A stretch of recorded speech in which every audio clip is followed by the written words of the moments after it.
오늘은 종려주일입니다.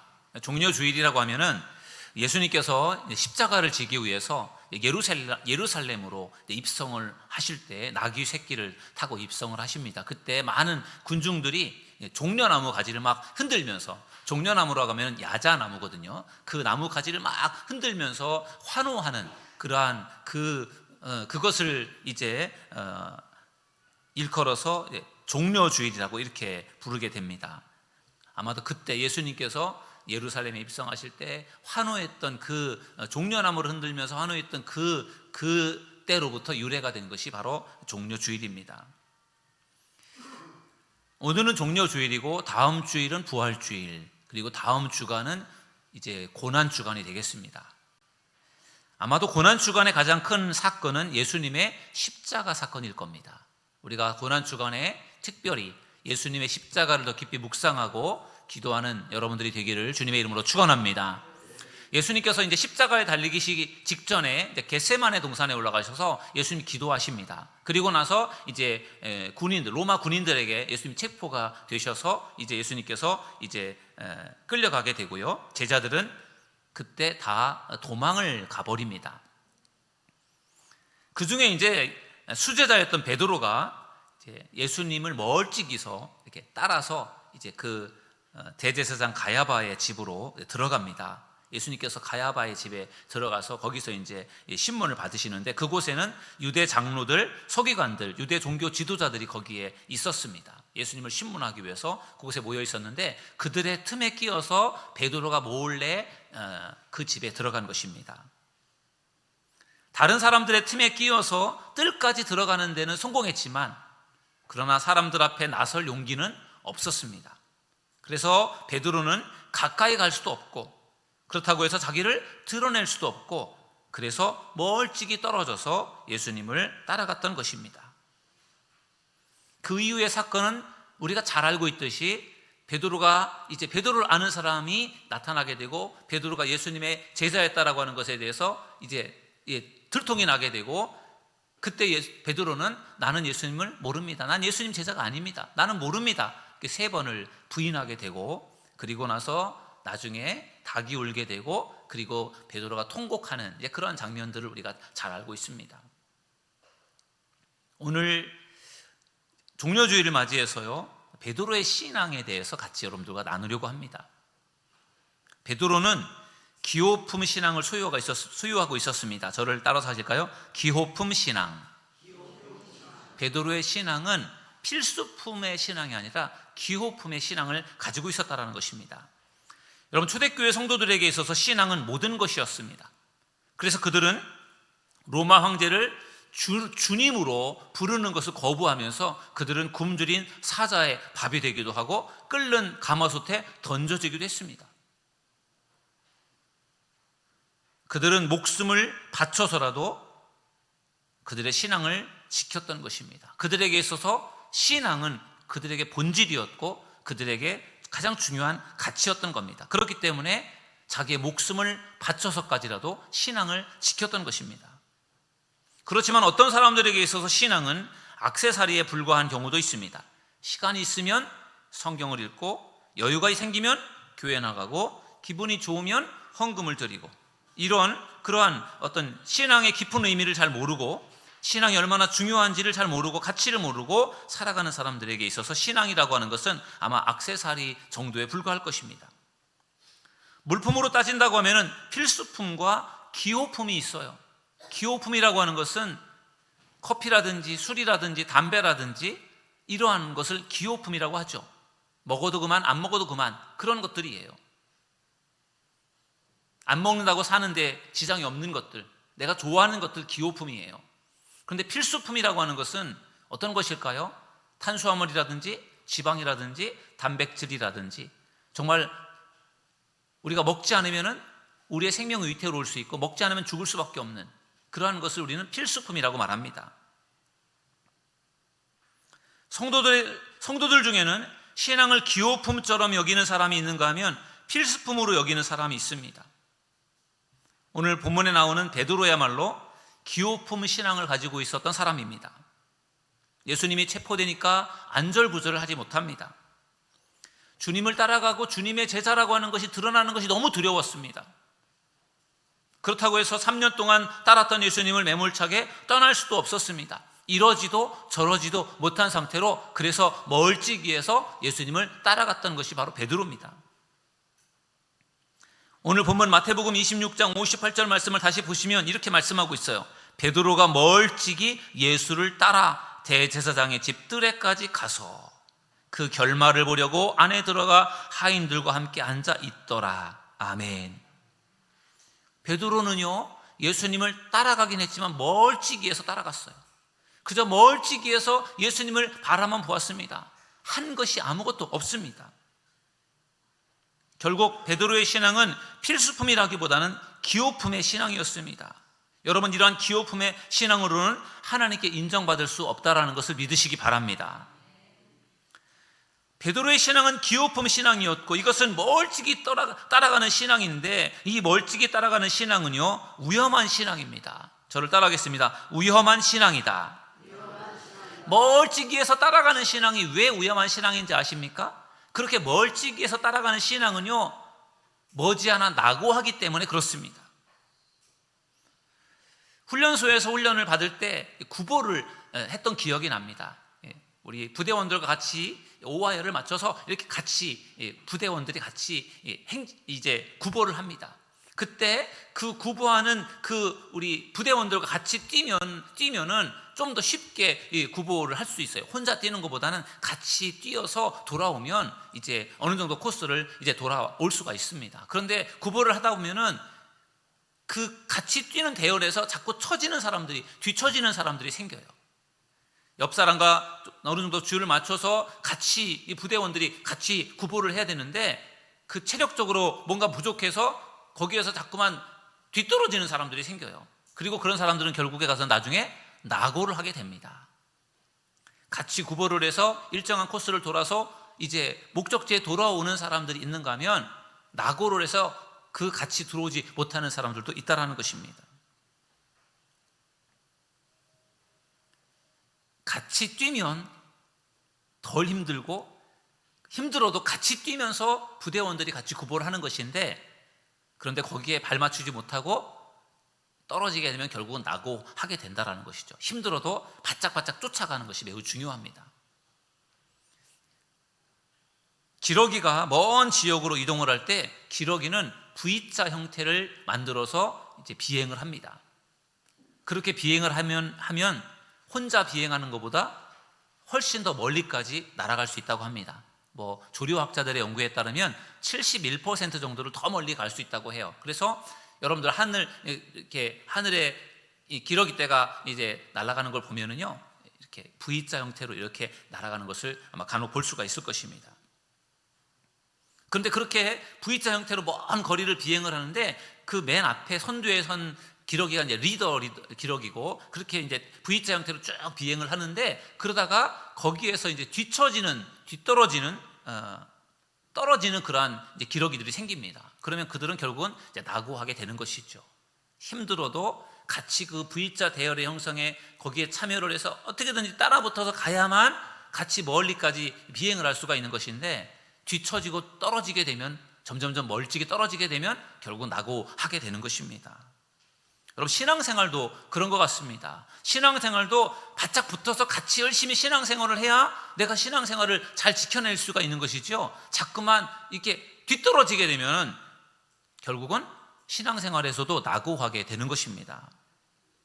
그래서 우리가 신앙생활을 잘하는 데 있어서요, 좋은 믿음의 사람을 따라가는 것이 매우 중요합니다. 가까운 곳에서 그가 신앙생활하는 것을 지켜보면서 흉내를 내보기도 하고 따라서 해보기도 하고 본받기도 하고, 우리가 좋은 믿음의 사람이 우리 가까운 곳에 있는 것이 얼마나 중요한지 모릅니다. 여러분들 우리 교회에서 신앙생활할 때 좋은 믿음의 사람을 여러분들께서 눈여겨보시면서 그 사람들과 가까이 하시기를 주님의 이름으로 축원합니다. 바짝 그분들과 가까이 계시길 바랍니다. 그래야 여러분들의 믿음이 성장할 수 있습니다. 신앙생활을 잘하기 위해서는 적극적인 태도가 필요합니다. 멀찍이에서 따라오는 그러한 성도들은 결국은 믿음이 자라기가 어렵습니다. 적극적으로 열심히 따라가는 그러한 성도들이 믿음이 자라는 것이지, 멀찍이에서 정말 소극적으로 이렇게 신앙생활을 하게 되면 믿음이 자라기가 참 어렵습니다. 결국은 신앙생활을 멀찍이에서 따라가듯이 하다가는 결국은 낙오하게 되는 것을 볼 수 있습니다. 같이 신앙생활을 우리가 하지만 정말 끝까지 같이 신앙생활을 하면서 같이 믿음이 성장하는 사람을 우리가 볼 수도 있는가 하면은요, 같이 신앙생활을 시작했지만 나는 계속해서 뭔가 믿음이 자라가는데 함께 신앙생활하는 사람은 계속해서 점점 뒤떨어지는 그러한 경우를 볼 수 있어요. 그러다 결국은 신앙생활에서도 낙오하게 되는 것 아니겠습니까? 사도 요한이 소아시아 7교회에 보낸 편지에서 이렇게 라오디게아 교회에게 이런 말씀을 들려주었습니다. 요한계시록 3장 15절에 보니까 이렇게 말씀합니다. 내가 내 행위를 아노니 내가 차지도 아니하고 뜨겁지도 아니하도다. 내가 차든지 뜨겁든지 하기를 원하노라. 아멘. 라오디게아 교회가 이제 성령님께 책망을 받았는데 그 책망을 받은 이유가 뭐냐면요, 뜨겁지도 않고 차지도 않다라는 거예요. 어떻게 보면 미적지근한 신앙을 가지고 있었던 거예요. 여러분, 우리 신앙은요, 열정이 있고 뜨거울 때 우리의 믿음이 자라게 될 줄로 믿습니다. 우리가 열정을 가지고 뜨거운 그런 신앙을 가지고 있을 때 하나님께 인정받을 수 있게 될 줄로 믿습니다. 라오디게아 교회는 뜨거운 신앙이 아니었어요. 미지근한 신앙이었어요. 어떻게 보면은 멀찍이서 따라가다 보니까 신앙이 뜨거운 신앙으로 성장하는 것이 아니라 그냥 미지근한 신앙으로 머물러 있었던 것입니다. 여러분, 멀찍이 떨어져가는 신앙은 미지근한 신앙이 될 수밖에 없고, 이런 신앙은 믿음이 자랄 수가 없다라는 것을 기억하시기 바랍니다. 멀찍이 따라간다라고 하는 것은 어떤 의미인가 하면요, 한쪽 발은 교회에 담그고 한쪽 발은 세상에 담그고 있는 그러한 사람의 모습일 겁니다. 필요할 때는 교회를 찾아가지만 많은 경우에 세상을 쫓아가는 그런 경우들이 있다라는 것입니다. 어떻게 보면은 이렇게 멀찍이 따라가면서 한쪽 발은 세상에 한쪽 발은 교회에 담그고 있을 때 결국은 이런 신앙은 시간이 지나면 낙오할 가능성이 많습니다. 철로 역정이라고 하는 책이 있습니다. 이 책을 보면은 크리스찬이라고 하는 한 사람이 세속 도시를 출발을 해서 천국을 향해서 가는 그 여정이 그 책에 기록이 되어 있습니다. 존 버년이라고 하는 분이 쓴 책인데, 이 책이요, 전 세계적으로 성경책 다음으로 많이 팔린 책이에요. 우리 교회 도서관에도 있습니다. 철로 역정이라고 하는 책이 여러 권 있는데 여러분들도 한번 빌려다가 한번 책을 보십시오. 아주 은혜가 되는 책입니다. 이 철로 역정에 보면은 이 크리스찬이 천성을 향해 가는 과정 속에서 여러 사람들을 만납니다. 때로는 나태라고 하는 사람을 만나기도 하고, 고집쟁이를 만나기도 하고, 수다쟁이를 만나기도 하고, 탐욕을 만나기도 하고, 무지, 자만, 이런 사람들을 만납니다. 자기의가 강한 사람들, 혹은 하나님에 더 잘 모르는 그런 사람들을 만나게 되는데, 그 사람들은요, 이 크리스찬처럼 적극적으로 열심히 그 천성을 향해 가지 않아요. 가다가 그냥 쉬기도 하고, 가다가 그냥 좀 멈추기도 하고, 가다가 돌아오기도 하고, 다른 딴잔을 피기도 하고, 열심히 적극적으로 그 천성을 향해 가지 않습니다. 그래서 결국은 다 낙오합니다. 천성까지 가지 못해요. 그런데 이 크리스찬은 끊임없이 열심히 적극적으로 성실하게 그 천성을 향해서 걸어갑니다. 그리고 결국은 천성에 도착하게 됩니다. 정말 이스라엘 백성들이 요단강을 건너서 가나안 땅, 그 축복의 땅에 들어갔던 것처럼 이 크리스찬도 그 강을 건너서 정말 천국으로 들어가는 그 장면이 아주 아름답게 묘사가 됩니다. 여러분, 우리가 이 세상을 살아갈 때에 우리도 하나님의 나라 천국을 향해서 적극적으로 나아가는 믿음의 사람들이 될 수 있기를 주님의 이름으로 축원합니다. 열심히 믿음을 생활을 하면서 우리가 정말 믿음의 길을 우리가 열심히 걸어갈 때 하나님께서 우리에게 천국에 그러한 도착하는 은혜를 우리에게 분명히 주실 줄로 믿습니다. 멀찍이 따라가게 되면은 낙오할 가능성이 많고요, 멀찍이 따라가게 되면은 은혜 받기가 어려워요. 바짝 가까운 곳에서 열심히 신앙생활을 해야 은혜를 얻는 것이지요, 멀찍이에서 떨어져 있어서는 은혜 받기가 참 어려워요. 여러분, 교회 우리가 같이 예배를 드리고 있지만 우리 교회에서도 은혜 받기 어려운 자리가 몇 자리가 있어요. 어떤 자리가 은혜 받기가 어려울까요? 앞자리일까요? 뒷자리일까요? 아시네요? 예, 그래서 앞자리를 금자리라고 해요. 금자리. 근데 많은 성도들은 앞자리보다 뒷자리를 좋아하는 경우가 있는 것 같아요. 이상하게도요, 뒷자리부터 막 앉으시는 그런 경우들을 볼 수 있어요.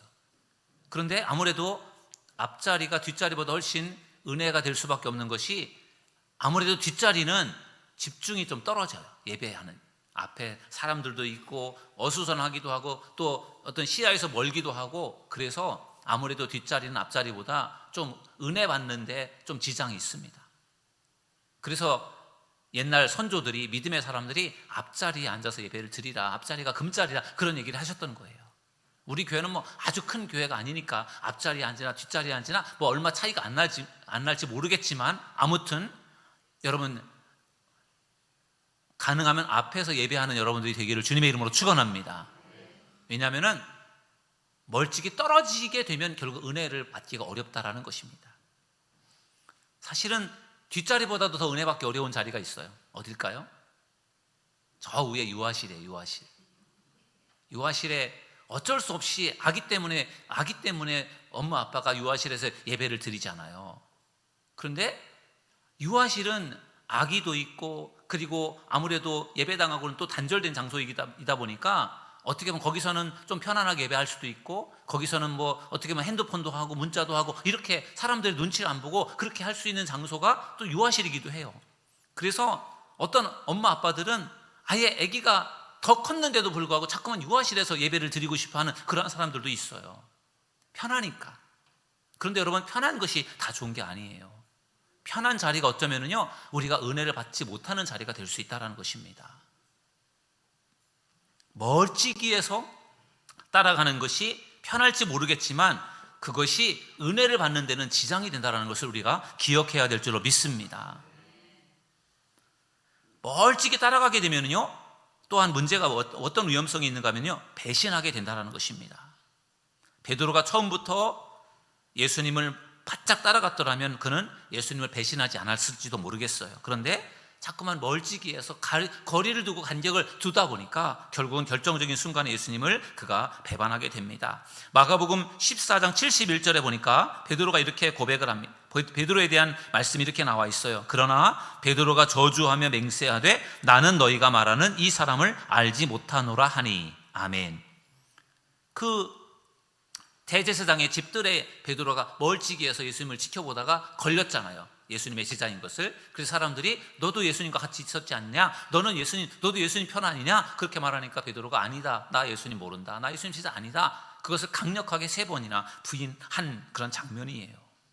정말 멀찍이에서 떨어져서 있다 보니까 결국은 믿음이 약해질 수밖에 없었던 것이고, 결국은 예수님의 수제자임에도 불구하고 나는 예수님 모른다고 그것도 3번씩이나 부인하지 않았습니까?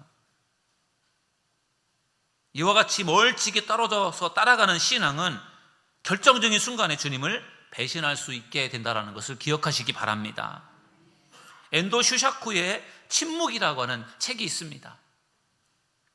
일본의 캐톨릭이 처음에 전해지던 시기에 카톨릭에 대한 많은 박해로 많은 순교자들이 생겨나게 되었습니다. 저도 일본 나가사키라고 하는 곳에 가서 그 순교 현장들을 보고 왔습니다.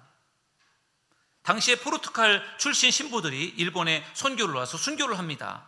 그리고 그때 이미 일본에는 캐톨릭 신자들이 많이 있었어요.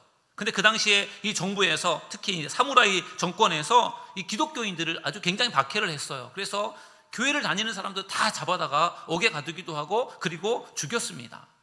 그때 그들이 교회를 다니는지 안 다니는지, 예수를 믿는지 안 믿는지를 그들이 구분하는 법으로 예수님의 그 성화를 이제 땅에다가 놓고 그것을 밟는 사람은 살려주었고 그것을 밟지 않는 사람은 감옥에 가두고 죽였습니다. 일종의 예수님의 성화를 밟느냐 밟지 않느냐가 그들의 결국은 그들이 기독교인인지 아닌지를 그것을 결정하는 그런 요소였던 거예요. 그래서 많은 사람들이 죽음 앞에서 그 예수님의 성화를 밟아요. 그리고 죽음을 모면합니다.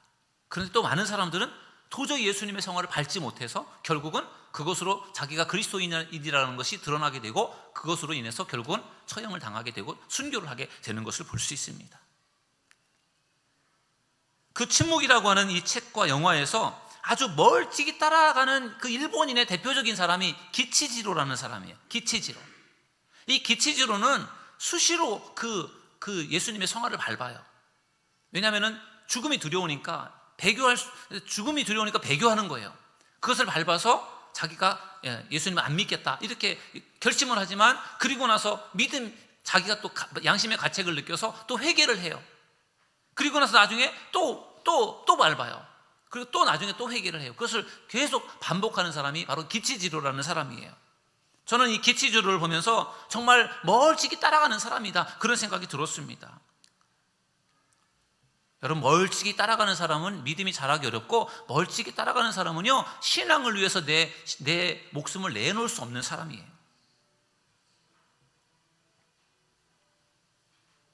지금도 멀찍이 따라가는 신앙을 가지고 있는 성도들이 분명히 있을 겁니다. 여러분들 중에도 나는 과연 멀찍이 떨어져 있는 사람이 아닐까? 여러분 자신을 한번 생각해 보십시오.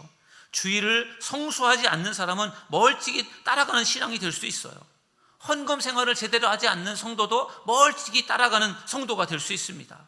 교회 사역에 참여하지 않는 사람도 멀찍이 따라가는 신앙인이 될 수 있고, 기도하지 않고 성경을 읽지 않는 사람도 멀찍이 따라가는 그러한 성도가 될 수 있다는 것을 우리는 기억해야 될 줄로 믿습니다. 여러분 과연 어떻습니까? 여러분은 과연 나는 멀찍이 따라가는 나는 사람인가? 여러분 자신에게 한번 물어보십시오. 내가 정말 멀찍이 따라가는 사람인 것처럼 느껴지는 사람도 있을 것이고, 나는 아니야 라고 그렇게 느껴지는 사람도 있을 것입니다. 어쨌든 오늘 베드로의 이 멀찍이 따라갔던 신앙을 우리가 한번 되새겨 보면서 내가 만약에 그런 사람이었다고 한다면 오늘 이 시간 회개하고 우리가 다시 한번 거듭나는 시간이 될 수 있기를 주님의 이름으로 축원합니다. 세 번째로 나누고 싶은 말씀은 바짝 따라가려면 성령의 사람이 되어야 합니다. 이런 말씀을 함께 나눠보려고 합니다. 저를 따라하겠습니다. 성령의 사람이 되어야 한다. 그러려면 멀찍이 따라가서는 되지 않고 바짝 따라가야 된다는 것입니다. 여러분, 겁쟁이였던 베드로가 사도행전에서는 완전히 다른 사람으로 나타납니다. 대제사장 안나스와 가야바 등 당시 종교 지도자들이 베드로를 잡아서 베드로를 신문합니다. 그때 베드로에게 이렇게 신문을 해요. 내가 도대체 무슨 권세로 누구 이름으로 이런 일들을 하느냐 이렇게 물으니까 베드로가 이렇게 대답합니다. 사도행전 4장 12절 우리 함께 다 같이 한번 읽어보실까요? 시작. 다른 이로서는 구원을 받을 수 없나니 천하 사람 중에 구원을 받을 만한 다른 이름을 우리에게 주신 일이 없음이라 하였더라. 아멘. 아주 베드로가 담대하게 말합니다. 전에는요 멀찍이 숨어서 나는 예수님의 제자가 아니라고 부인했던 베드로가 완전히 달라졌어요. 많은 종교 지도자들 앞에서 아주 담대하게 선포합니다. 예수님 말고는 구원받을 수 없습니다. 그 말씀을 전했던 것이죠. 여러분, 이런 베드로의 모습은 이전에는 전혀 볼 수 없었던 모습입니다. 도대체 베드로가 어떻게 이렇게 변화될 수 있었을까요? 얼마 전까지만 해도 나는 예수님을 모릅니다. 그렇게 3번이나 부인했던 베드로가 어떻게 이렇게 담대하게 예수님을 전할 수 있게 되었을까요? 그것은 베드로가 성령을 받았기 때문인 줄로 믿습니다. 사도행전 2장 4절에 보니까 이렇게 말씀하고 있어요. 그들이 다 성령의 충만함을 받고 성령이 말하게 하심을 따라 다른 언어들로 말하기를 시작하니라. 아멘. 오순절 마가 다락방에 모였던 예수님의 제자들 베드로를 비롯해서 120명의 그 제자들이 그곳에서 기도하다가 성령을 받았습니다. 모두가 다 성령을 받았어요. 성령이 어떻게 그들에게 임했습니까? 불에 혀같이 갈라지는 모습으로 급하고 강한 바람 같은 소리로 그들에게 임하였고 모두가 다 성령의 충만함을 받게 되었습니다. 그리고 그들은 성령이 말하게 하심을 따라서 그들이 각기 다른 언어로 말을 했습니다. 방언을 하게 된 것입니다. 바로 성령을 받은 사람들에게서 나타나는 놀라운 그러한 모습이었습니다. 이후에 베드로는 새로운 사람으로 변화가 되었습니다. 아주 담대해졌어요. 그래서 베드로가 나가서 복음을 전할 때 하루에도 3,000명이나 되는 많은 사람들이 베드로의 설교를 듣고 회개하고 예수님을 믿기로 결심하는 역사가 일어나게 된 줄로 믿습니다. 이전에는 그런 일이 없었습니다. 그런데 베드로가 성령을 받았을 때 그러한 놀라운 역사가 나타나게 된 줄로 믿습니다. 우리도 성령을 받을 때 이전과는 전혀 다른 사람으로 하나님께서 변화시켜 주실 줄로 믿습니다. 오늘 종료주의를 맞이해서 멀찍이 따라가는 신앙을 가지고 있었던 베드로의 신앙에 대해서 말씀을 나눴습니다. 멀찍이 따라가는 베드로의 신앙은 원래 기호품의 신앙이었어요. 내가 좋으면 하고 내가 싫으면 안 하는 그러한 신앙이었다라는 거예요. 그리고 그런 멀찍이 따라가는 신앙은 아주 위험한 신앙입니다. 언제든지 낙오할 수 있는 신앙이에요. 그렇지만 베드로가 성령을 체험하고 성령의 사람이 되었을 때 그는 다시금 적극적으로 복음을 전하는 사람이 된 줄로 믿습니다. 내일부터 이제 고난주간입니다. 고난주간은 우리가 주님을 바짝 따라갈 수 있는 좋은 훈련의 시간이에요. 금식할 수도 있고 기도할 수도 있고 더 많이 성경을 읽을 수도 있고 고난주간에 예수님의 십자가를 묵상하면서 더 바짝 주님을 따라간다면 우리들의 신앙이 더욱더 새로워지게 될 줄로 믿습니다.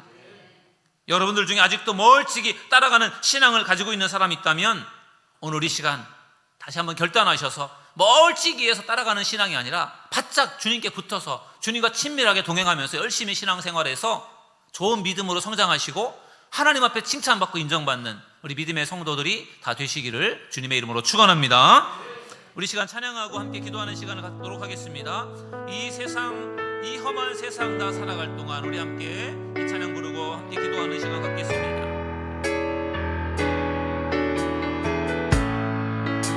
이 험한 세상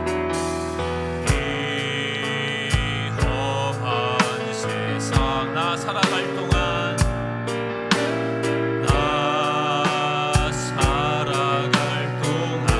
내 주님 가신 길 걸으며 내 주님 가신 길 걸으며 내 주님을 찬양해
되었습니다.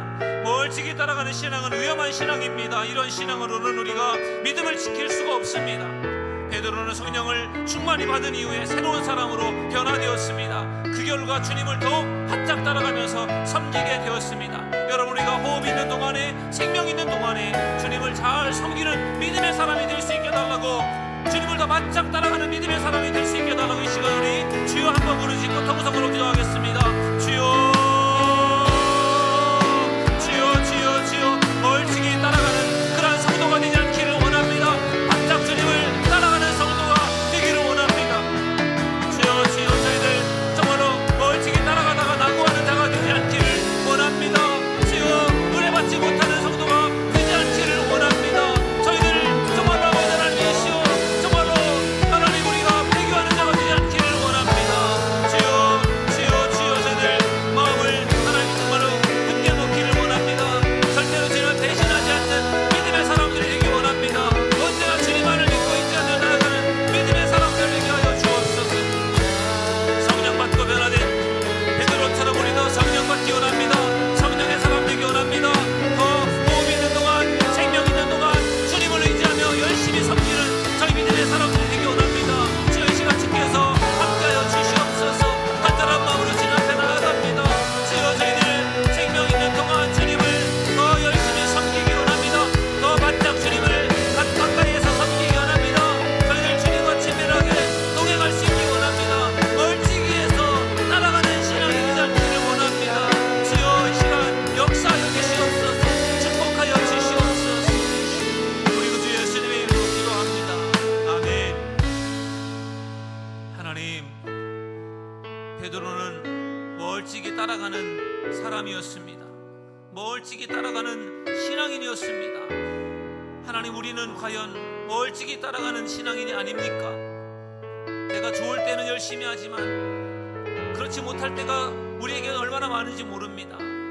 주님, 저희들 이 시간 멀찍이 따라가는 그런 신앙을 가지고 있었다면 회개하고 저희들 성령의 사람이 되어 더 주님을 바짝 따라가는 믿음의 사람이 되기 원합니다.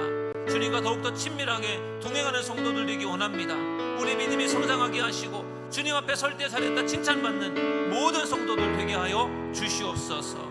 우리 그 주 예수님의 이름으로 간절히 기도하옵나이다. 아멘.